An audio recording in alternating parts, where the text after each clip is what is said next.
Wait, Derral, before we go any further, can you, because the person you're reviewing is probably watching this, can you assure him that you love him? I love you. We're hypercritical, but it's not because we have anything against you. Just we definitely just want to see you succeed. On this week's podcast, my channel, Gary and Larry's Edible Adventures, was critiqued on a live stream by Derral Eves and Mr Beast. What did they have to say? How did it make me feel? Let's talk about it. Hello and welcome to the Gary Cantrell Podcast. If you're new here, I'm a 14-year podcaster. I've worked on some live internet radio streams, and I love creating videos. Just a few days ago, I had the pleasure of taking part in a live stream training session with Derral Eves and Mr. Beast. This was a perk of pre-ordering the YouTube formula book, which I'm nearly done reading. And I don't read any books, by the way. If you want to check this book out, check out the show notes. I've got it linked in there. It's really a great book. I wanted to watch this live training because if there's any two guys that I wanted to listen to dropping some YouTube knowledge bombs, it's Derral and Mr. Beast. What I did not know was that they'd be picking a few channels to critique live on this stream. About an hour in, they put out a call to action for everyone in the chat to drop their links in, and as you'd expect, people started spamming it pretty hard. I figured if everyone else was doing it, why not me?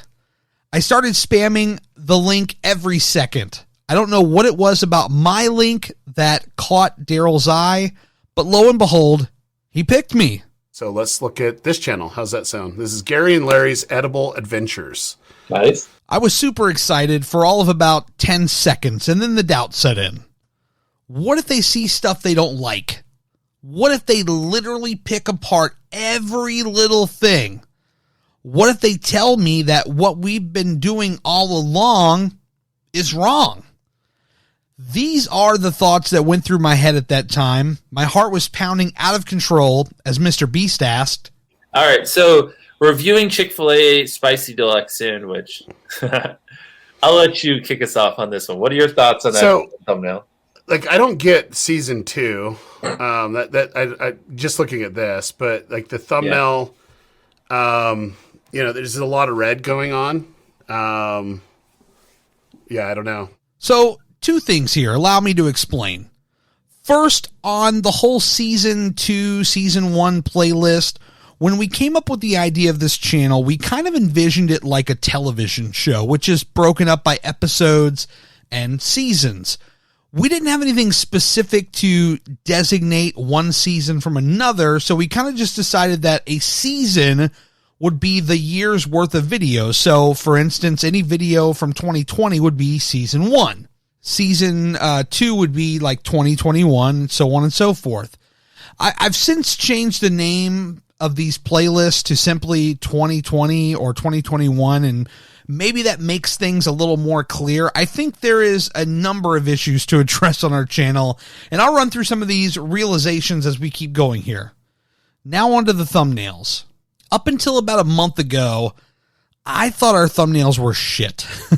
It was literally just our bodies cut out and placed over top of the front of whatever restaurant we were at.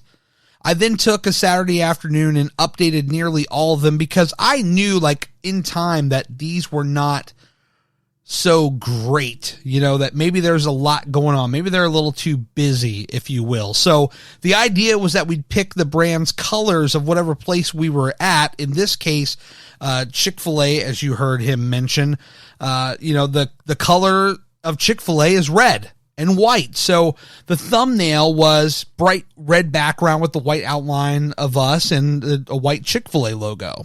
I thought these were instantly better. In fact, our click-through rate jumped from around 3 to 4% up to 6 to 7%, which is not a huge jump, but it told me that I did something that made a difference. And so while the thumbnails may not be perfect, I'm still learning here, it does show me that there was some improvement. What would you say about that title? The most expensive breakfast we've ever had. The we've ever had doesn't really add much to me. The most expensive breakfast, I mean, you've got something going there, but then we've ever had kind of just like doesn't like the most expensive breakfast in Vegas, or because it looks Yeah. like they're in Las Vegas or something. It needs to grab me a little bit better. Like the most expensive breakfast we've ever had. It just doesn't make it work. Like if above that video was like, you know, on my computer, it's a lot of chess stuff. It's like checkmating someone in 4 moves. Like I would click that video, you know, 9 times out of 10 over this, and for put whatever normal people watch. Right? It's I don't think it's enough to the title to compete with like what a lot of other people are doing. So yeah, it just needs a little more oomph. So the point about the title here is very fair. I still think that the titles of these videos could use some work. I'm trying to walk the fine line of accurately depicting what is in the video while also trying to make it enticing enough to click, and usually falling short on the latter.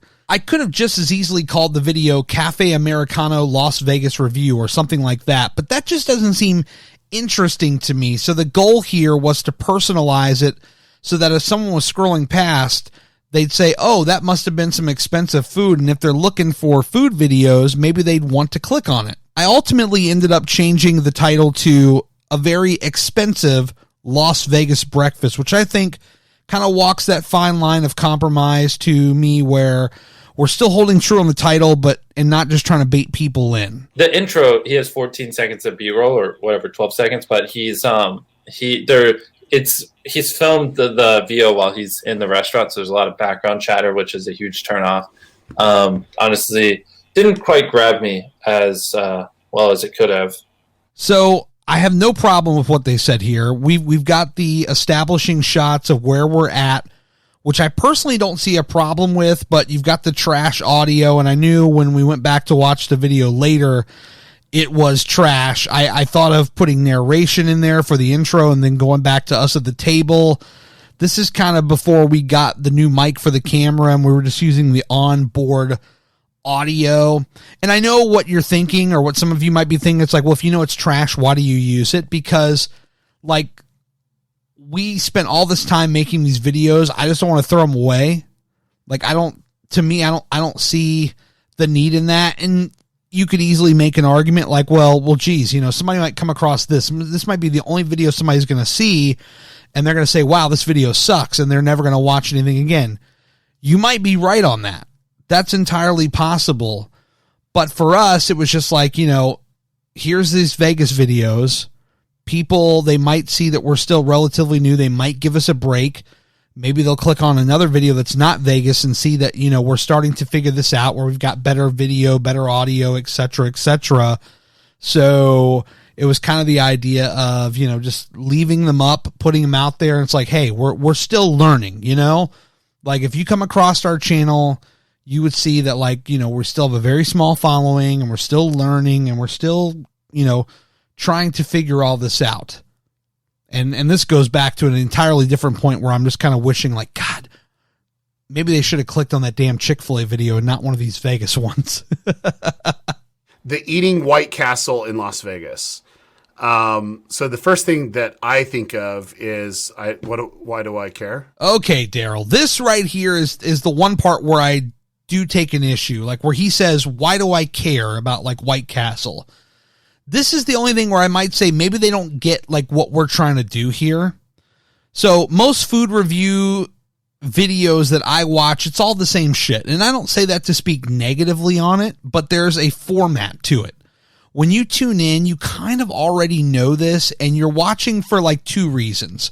1, because you want to see whatever food that person is reviewing, and 2, you like that person's personality. That's it. I don't watch a food review video for people to, like, imitate what Mr. Beast is doing or doing something crazy in the video.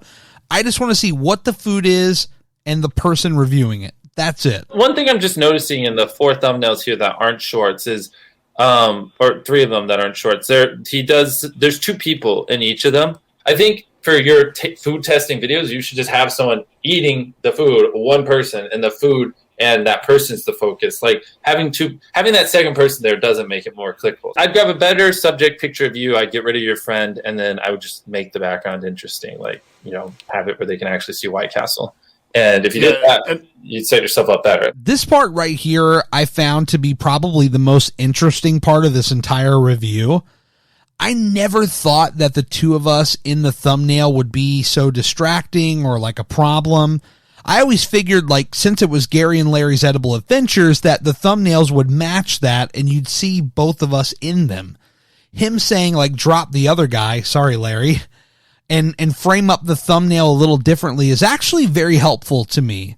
In fact, you know, newer thumbnails of the videos that haven't even come out yet, I've already started to implement this, like where we're going to alternate. 1 week, I'm on the thumbnail, and the other week, Larry's on the thumbnail.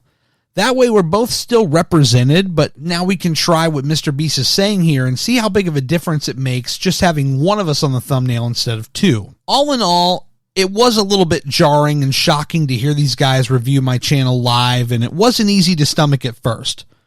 With some time to think about it, I can really see it in a new light. And as I said earlier, I think there are some parts maybe they didn't understand, like, you know, we're a food review channel and the whole purpose is to review food. But maybe when they clicked on our channel, it wasn't abundantly clear, and that's fair. Maybe we can do better on the branding side when it comes to, like, you know, channel banners and such to communicate. So when the people click on the channel, they know exactly what they're getting. I look forward to implementing some of the changes with things like the thumbnail and the titles and see how people react in the analytics. Also, this channel has only been going since August and we have under 40 videos. A lot of the pros say, you know, do 100 videos and then see where you're at. I have no doubt by the time we reach that point, we will do even better. I will also say I do wonder, what if they had saw one of our other videos that were not in Vegas, that was lit better, sounded better, and overall a bit more focused? We were shooting on our phones for most of the Vegas videos and still not 100% comfortable filming in public, which, by the way, is something we're still working on. But what if they had clicked that Chick-fil-A video, for instance? I wonder what they might have said then. Maybe it was the same stuff. Who knows? Either way, I want to thank them for picking our channel and essentially roasting it, because it woke me up and gave me the inspiration I needed to think harder about what it is we're doing here and how we can be more effective with everything from the filming to the titles, the thumbnails. There's a lot of great information here in this review of the channel that they gave us, and I'll be forever grateful because I think it really opened up my eyes.